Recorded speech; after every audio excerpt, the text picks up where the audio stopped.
Assalamu alaikum and welcome all my friends, colleagues and my dear students. I hope you are all doing well. So there was a request to start some neuroanatomy topics. I'm going to take up the arterial supply of brain today.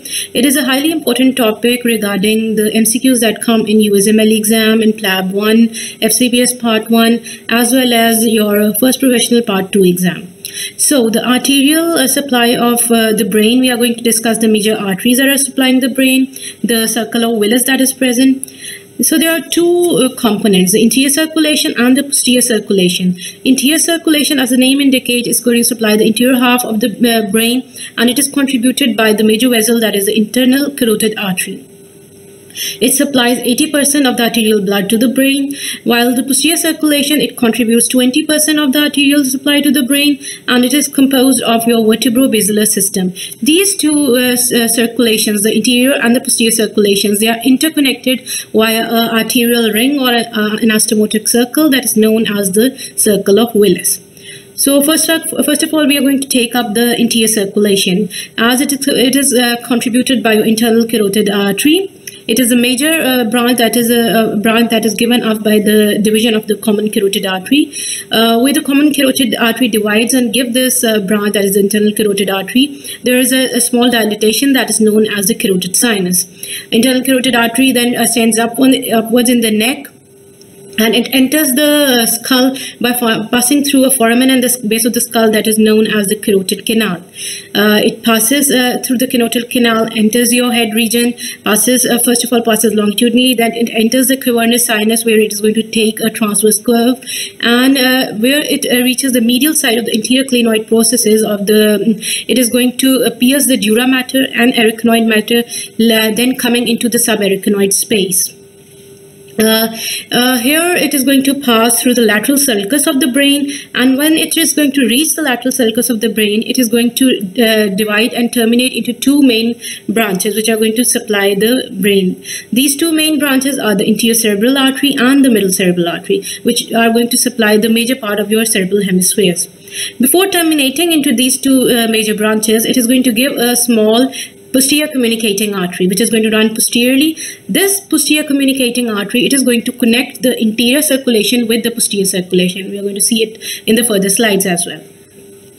And it is also going to give, apart from anterior cerebral, middle cerebral, posterior communicating artery, it is going to give a branch that is going to run forward, enter the orbit and supply the structures of your eye, that is your ophthalmic artery. So these were the branches of your internal carotid artery. So this is a diagram showing the internal carotid artery running upwards, but then it is going to pass through the carotid canal, pass through the wall of the cavernous sinus, then it's going to run in the lateral sulcus of the brain, where it is going to divide into two main branches, interior cerebral, middle cerebral, and a posterior communicating artery, and a forward branch to the eye, that is the ophthalmic artery. This is a slide showing the skull, the base of the skull, and the marked region is a carotid canal, to show you that this is the canal through which it is going to enter the head region. The dissected specimen, human specimens showing heart and the left common carotid artery directly rising, and right common carotid artery arising from the brachiocephalic trunk. So now we are going to take up the interior circulation, the two main branches of the internal carotid, terminal branches of the internal carotid artery, interior cerebral and middle cerebral artery. Interior cerebral artery is a small terminal branch of the internal carotid artery. It runs over the medial surface of your the frontal lobe of the brain, and it is going to run in the medial longitudinal fissure. It runs over the corpus callosum, and when it is going to reach the splenium of the corpus callosum, it gives twigs which are going to anastomose with the twigs from the posterior cerebral artery. So here is a communication between the interior and the posterior circulation. Interior cerebral artery running over the corpus callosum, reaching the splenium, twigs, these twigs anastomoting with the posterior cerebral artery twigs. And interior cerebral artery, it communicates with the opposite interior cerebral artery through interior communicating artery. It is going to communicate with its neighboring interior cerebral through interior communicating artery. And it is going to give two types of branches, the cortical branches and the central branches. The cortical branches are going to supply the cortical surface of the cerebral hemisphere. It is going to give you the frontopolar artery, callosal artery, calosomarginal artery, pericallosal branches, and few branches to the orbital region, orbital part of the frontal lobe. These are its cortical branches. The central branches are going to dip down deep inside, and they are going to supply to the internal capsule and basal ganglia. This is a dissected specimen showing the anterior cerebral artery running over the corpus callosum and giving its branches. Reflected part of the brain and showing the deeper central branches going down to supply the internal capsule and basal ganglia. Now, talking about the areas, functional areas which this anterior cerebral artery is going to supply. Anterior cerebral artery, it is going to supply the upper parts of the motor cortices and the central cortex. In this upper part, the region that is going to supply is the leg region. As you know, the body is inverted, shown in an inverted form in the central, in the precentral and the postcentral gyruses, in the motor cortex and the sensory cortices. So it is going to supply the upper half, and it is going to supply your leg region. So whenever anterior cerebral artery is going to get blocked, there is going to be the paralysis or paraplegia of the leg region.